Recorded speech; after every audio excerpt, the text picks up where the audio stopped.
how's everybody going? My name is Jo. I love to read. It has been a really long time since I've filmed anything, and even longer time since I've edited something. I'm gonna start off with I read two books, two graphic novels and one manga, so it's a very diverse. The first book I don't know what order these are happening in. The first book I'm talking about is Iron Flame by Rebecca Yarros. It is very unusual for me to read a series sort of in a row, even though this is only the second book, but my previous wrap up will have Fourth Wing in it, and I jumped straight into Iron Flame because Fourth Wing ends on such a cliffhanger. There may be a tiny little spoiler for the romance, only to say that to me it didn't go initially at the start of this book. The romance didn't go the way that I was hoping. I actually stopped reading it for a really long time, and I posted on a Facebook reading group, can you tell me, does XYZ happen? I got to the point where I sort of grieved how I wanted the relationship to go straight off in this book. I jumped into it and I had a really good time. As usual with these books, the fantasy plot is like interesting in some points, not interesting in others. I read it mainly for the romance, otherwise I would just pick up any other fantasy book. I do love dragons, but for me these books have never felt like dragon books to me. I read them for the romance, and boy did the romance deliver. So it wasn't what I was afraid it was going to be. It was actually a really good romance, so trying not to be spoilery, and there is lots of scenes in this that I really enjoyed. I didn't mind the length. It was pretty long, but I was reading it and having a really good time. We had some sickness over these couple of months and we did lots of screen time, and then I sat behind Miles while he watched telly while being sick, and I just read, and that was really nice. So I've got a lot of really nice memories associated with these books. Still not my favourite. If the romance wasn't as good as it is, I don't think I would be enjoying them. Okay, let's go into spoilers just for a little bit. Just skip across. I'll have a timestamp for those who don't want spoilers for this. I was really sad that Violet and Xaden seemed like they weren't going to be together in this book. I was really pissed off at Violet because I'm like, dude, she had a good reason for keeping things a secret. I just don't really understand why Violet was that pissed off, to be honest. They were not his secrets to share. He is literally risking the fate of their rebellion or their revolution on one person. Like, I don't blame him in any way, shape or form. It was annoying how long it took Violet to get over it. That being said, I loved the way that Xaden was, I'm gonna win you back. Like, I want you to be in my life. I'm gonna keep trying. I really hope that you want to continue to be receptive to my trying. I love that he wrote her letters. I was in high school for the thick of love triangles being in the second book, and I was like, just no, I don't know. And so I'm just so happy to be reading a relationship where they were just committed to each other, even though they had issues and they had to work things, and Violet wasn't sure if she could be with him.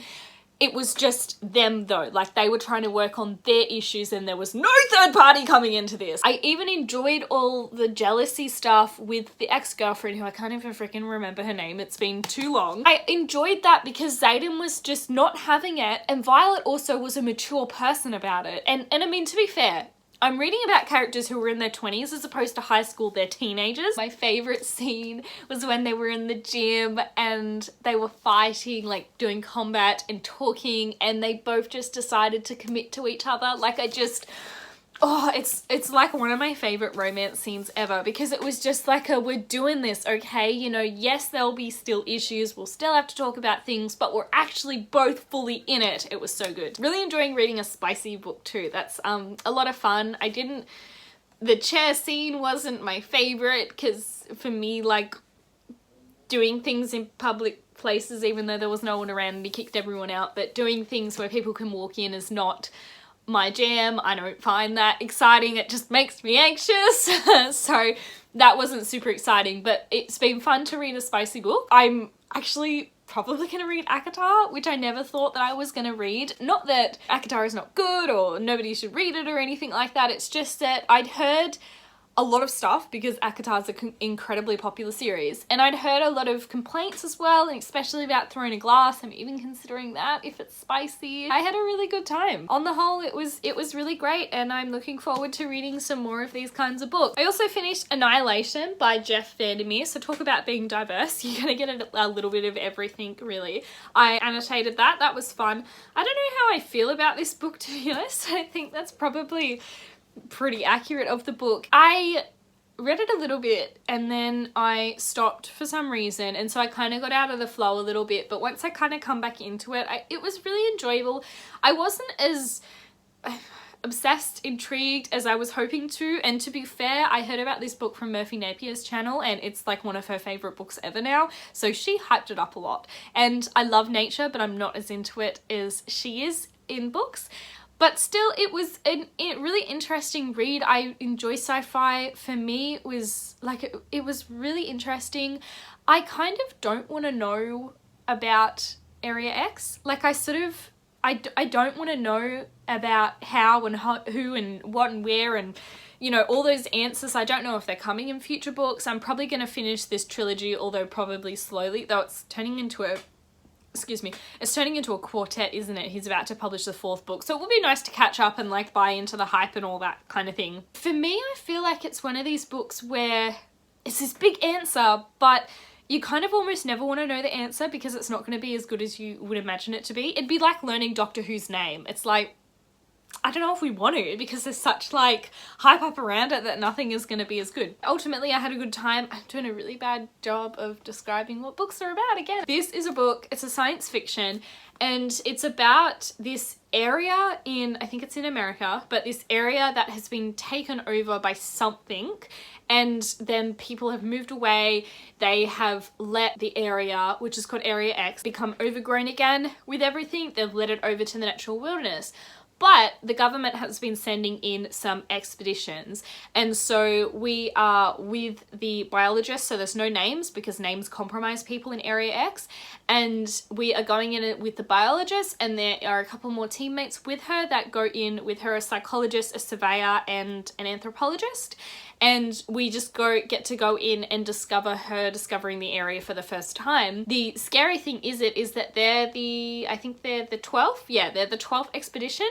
And every expedition before that has been kind of a failure. Like, either people have died there, they've all shot themselves, they've shot each other, they've come back shells of their former self, they've got cancer. So something keeps happening to people that go to this area, and the area is growing. They're trying to find out what the heck's going on and how do we protect ourselves from it. I think it's really interesting. If that sounds interesting, check it out. Check out Murphy's videos of it. She has a great time.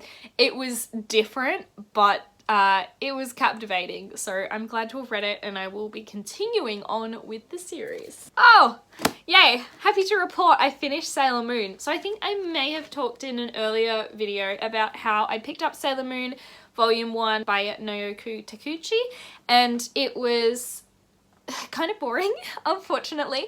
But I put it down for a long time and picked it up and had a really great time. So this is another like romance one that I'm reading it for. And I'm wondering if it's going to be a bit deeper than what the American anime was that I read it. So unfortunately, the start was a bit boring for me because I've watched the start of the American anime a lot. I've never actually finished it, but I've watched the start. So the first sort of chapters in this were dealing with discovering Sailor Moon and discovering Sailor Mars and discovering Sailor Mercury. And so I was like, oh, bored, I've seen this a dozen times. But then we had a chapter where we went to a masked ball with Tuxedo Mask, and we had some romance there. And then we got introduced to Sailor Jupiter, who I have met before in the American anime, but she is actually different a little bit in this. So it was interesting enough. And then I think we had another chapter where we get to know a bit more about Tuxedo Mask again and Sailor Moon. So ultimately I am going to continue on with the series. I don't know if it's something that I'm going to finish, but so far I ended up enjoying the end of this volume. So Sailor Moon is about, she's sort of like a superhero type character. She used to be a guardian on the moon planet for the Moon Princess, and she has been reborn on Earth with her fellow guardians. She's discovering them slowly throughout the volumes, and they're also searching for the Moon Princess. And so along the way, they have some baddies to deal with. I forget what they call themselves, but it's just like the typical dark people that want power. And so they come in and they often will suck the energy and sometimes life out of the people of Tokyo. And so it's up to Sailor Moon and her guardians to help stop that. And I'm glad that I continued on with it because I was really sad that it was one of my favorite things to watch as a kid. And I didn't like the fact that it had sort of ended on a bit of a like boring note for me, because I was really hoping that being manga it was going to be a bit deep and I was going to really enjoy it. So I'm glad that I just kind of gave it a break, gave it a chance, and kept going and really enjoyed it. So when I get monies again, I'm going to continue all these mangas. How do people read mangas? Like, honestly, I like collecting things. I suppose subscription service would be a bit better, because then I could just like binge a whole thing and it would be a lot cheaper. But I also enjoy having the books around me. So we'll see. The last thing I have to talk about before I update you on what I'm currently reading is that I read volume 7 and 8 of Saga. Man, these two were an emotional ringer. I still love this graphic novel series. Honestly, I don't know what could top it, really. I mean, this is the first graphic novel series I'm actually reading through, but it is so good. This one, I'm so glad I had the next one to continue on, because this one started out like amazing and hopeful and wonderful, and then just ended in despair. Oh my god, the ending of this was just like, you have just ripped out my soul and any feeling of hope and loveliness. The brutality of this series, man, for sci-fi, for something made up, it is so real. Like, it just, I can't tell you guys this series, like, how I love it so much. I desperately want to catch up and Google it so that I know to expect more or not. I'm just kind of dreading the day when because I don't want spoilers. I don't want spoilers at all. And I'm dreading the day that I buy the next one, read it, and then go, that's it. And I was not prepared for it to be over. So anyways, this one, emotional. This one, really emotional too. It continues on some stuff at the end, really devastating and really emotional, and then it picks up at the end and we're just so happy. I'm so happy to see my family again and my people, like my family, I'm talking about the family in here, but they're my family and my people at the end. And then it does sort of pick up a bit again and we're like, it's okay, I can survive. So I love these, man. It takes me too long to purchase them because I read them and then I sort of forget.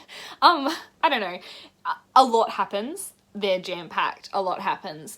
So it kind of, I actually had to flick through this one before, like I'll have to edit out that bit from the video because it was, yeah, so I had to flick through. It's crazy. I'm gonna say this. I'm gonna say it's probably not for the faint-hearted because there is a lot of explicit stuff, a lot of not suitable for work stuff in there, and just casually too. To me, I just think they're the most truest representation of life. They show you every aspect of life, the beautiful, the ugly, the heartbreaking, the real, the disgusting. They're just so real. It's probably the realest thing that I have ever read, and sometimes the most random thing, but you know, I really love them. So the main, like, I won't obviously talk a lot about these volumes because they're so far along, but for those who are wanting to know what this dang series is about that I'm talking about so much. Saga is about a man and a woman. They're both humanoid aliens. One guy, he's from Reith, he has horns, the dude, and the chick, Alana, has wings. That's them on the cover. And they meet on opposing sides of the war. He is a war prisoner. She is his guard or whatever, or one of the guards, and they meet and fall in love, and then they go on the run together. And this is not a spoiler, but they get pregnant. The first volume starts with her giving birth, and then the entire series is just about them trying to survive this war that their two sides have been fighting for years and years and years and years and years, like hundreds of years, I believe, something like that. And they're just trying to survive as a family now when nobody wants them to, because they want to keep the war going, and they don't want people to see that the two opposing sides could meet, fall in love, and have a baby. So, oh god, they're so good.